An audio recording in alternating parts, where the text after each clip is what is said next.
today's lecture of Nelson Mandela A Long Walk to Freedom। ये एक speech है जो कि नेल्सन मंडेला के द्वारा दी गई है। एंड कहाँ पे दी गई है, ये सारी चीज़ें हम इस स्टोरी में पढ़ने वाले हैं। ये स्पीच नेल्सन मंडेला जो कि फाइट किए थे ब्लैक पीपल के लिए साउथ अफ्रीका में, एंड फर्स्ट ब्लैक प्रेसिडेंट बने थे, उनकी स्टोरी है एंड उन्हीं की ये स्पीच भी है। एज इट इज़ ये स्पीच यहाँ पे लिखी गई है। चलिए इसी का हम लोग समरी देखने वाले हैं अभी, एंड कोशिश करूँगा कि 10 मिनट के अंदर आपका ये चैप्टर जो है वो ख़त्म करा दूँ, ताकि आपके तुरंत रिवाइज हो जाए। ठीक है, तो स्टार्ट करते हैं चैप्टर को। तो as the name suggest, Nelson Mandela a long walk to freedom, तो इनके राइटर भी सब वही होंगे। This is a part of life story of Nelson Mandela, है ना, who fought for rights of black people. ठीक है, this is a part of story of Nelson Mandela, जिन्होंने राइट के लिए फाइट किया था। किसके? तो ब्लैक पीपल। तो ब्लैक पीपल के राइट्स के लिए कैसे फाइट किया था? वहाँ पे साउथ अफ्रीका में। क्यों? क्योंकि वहाँ पर जो था वो काफ़ी ज़्यादा डिस्क्रिमिनेशन था, एंड वहाँ पे एक पॉलिसी फॉलो होती है जिसको बोलते हैं रेसिज्म। तो वहाँ पे रेसिज्म बहुत ज़्यादा था और रेसिस्ट लोग काफ़ी ज़्यादा थे। तो ब्लैक्स एंड वाइट्स के बीच में डिफरेंसेस थे वो काफ़ी ज़्यादा थे। वो जो थे, he became the first black prime minister of his country on 10th May 1994।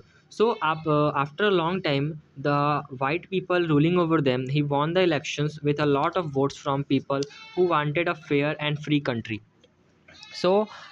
Nelson Mandela जो है वो काफ़ी समय बाद जो है वो बने थे पहले जो कि ब्लैक प्रेसिडेंट थे, एंड काफ़ी ज़्यादा भारी वोटों से वो जीते थे।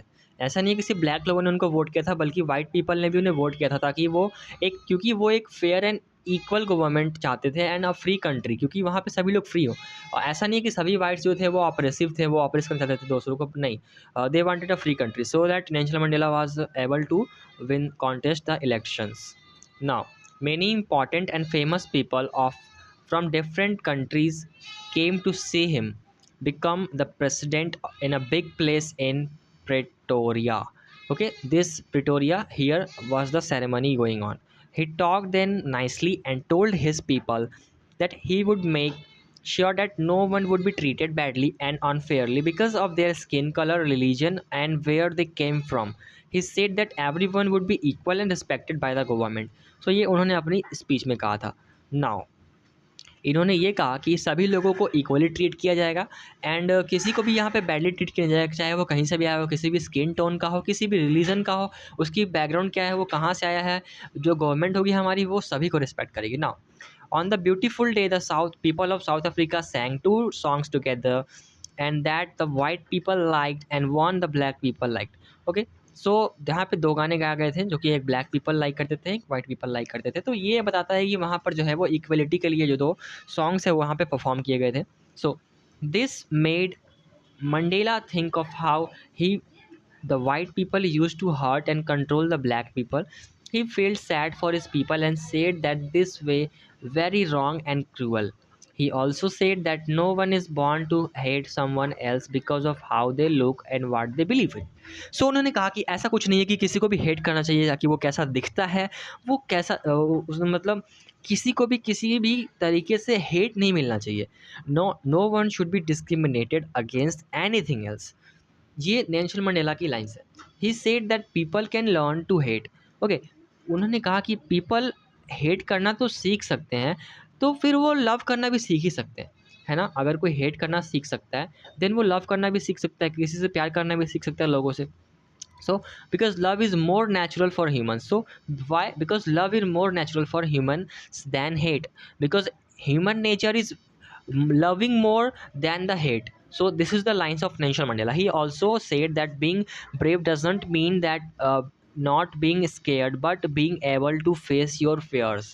Okay, he said कि ब्रेव होने का ये मतलब नहीं है कि आप केवल लड़ ना पाओ, मतलब आप किसी से डरते नहीं हो किसी चीज़ से, बट ऐसा है कि आप अपने फियर्स को, अपनी आप जो भी आपके अंदर जो डर है उसको आप फेस कर पाओ। ये होता है ब्रेव का real meaning. This is of Nelson Mandela. Mandela also said that every person has 2 important things to do in life. One is to take care of their families, their parents, spouse, children, and other is to take care of their country and their community। Mandela also said a one important line that आपके पास 2 important चीज़ें हैं। Person जो है उनके पास 2 important चीज़ हो सकती है life में। पहला तो वो अपनी फैमिली की केयर कर ले, पेरेंट्स की केयर कर ले, या पत्नी बच्चे की केयर कर ले, बट एक और रिस्पॉन्सिबिलिटी बनती है जो कि है कंट्री के टुवर्ड्स एंड उसकी कम्युनिटी के टुवर्ड्स। ये नेल्सन मंडेला ने कहा कि 2 इम्पॉर्टेंट चीज़ें हैं एवरी पर्सन के लाइफ में। Every one can do these things in different ways depending on what they like and want, but it was too hard do both these things as a black person in South Africa before things change for better. Okay, so उन्होंने बताया कि अपने बचपन के बारे में यहाँ पे एग्जांपल देते हुए बताते हैं कि when Mandela grew up saw the freedom was not real और lasting for black people of his country, he saw that they were treated like slaves and not justice by the white people. So उन्होंने काफ़ी ज़्यादा discrimination face किया जैसे से वो बड़े हुए, किन से, वाइट पीपल से।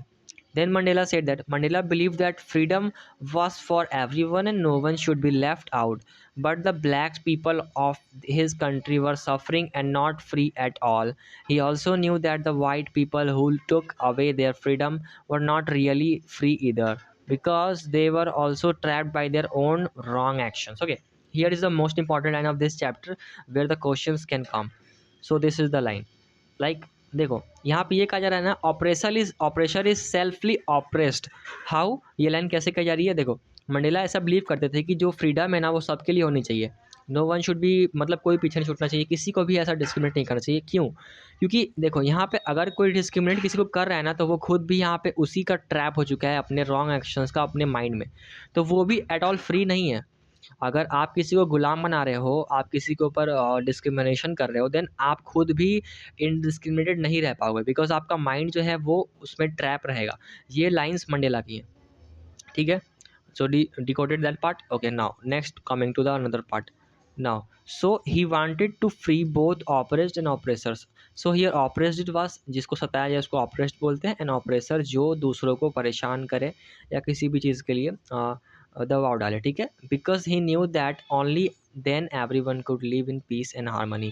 Piece and harmony it means Mandela ये सोचते थे कि जो सभी लोगों को जो है वो everybody should be free and should not be treated inequally, so free on both, ठीक है। ऑपरेसर एंड ऑपरेस जो दोनों हो वो दोनों फ्री हो, बिकॉज वो जानते थे कि सभी को अगर एक साथ रहना है तो उनको एक पीस एंड हारमनी मेंटेन करनी पड़ेगी कंट्री में, ताकि वो एक अच्छे तरीके से रह पाए। This is a part of his life story. We learn that brave men are not those who never feel afraid, but ones who know how to overcome fear. देखो, इस पार्ट ऑफ स्टोरी से हम ये सीखते हैं ना कि brave man यानी कि बहादुर वो नहीं होते जो कि कभी डरते नहीं है किसी भी चीज़ से, बट बहादुर वो होते हैं जो जानते हैं कि फ़ियर से ओवरकम कैसे करना है। यानी कि अगर आप किसी से डर रहे हो तो ऐसा नहीं है कि आप बहादुर नहीं हो, बट आप उस डर से बाहर कैसे निकलते हो, ये बहादुरी है, ठीक है। ये लाइन्स मंडेला की हैं। So you can also note it down like the brave men are not those who never fell afraid but ones who know how to come overcome the fear. Mandela felt strongly that every person had as a duty and responsibility towards their country and community. Mandela ये believe करते थे कि हर किसी की country के प्रति एक duty होती है एंड अपनी कम्युनिटी के प्रति भी होती है। So that was the whole chapter which is being summarised in this lecture. Now I hope you would like the video. Now next chapter will be dealt after that.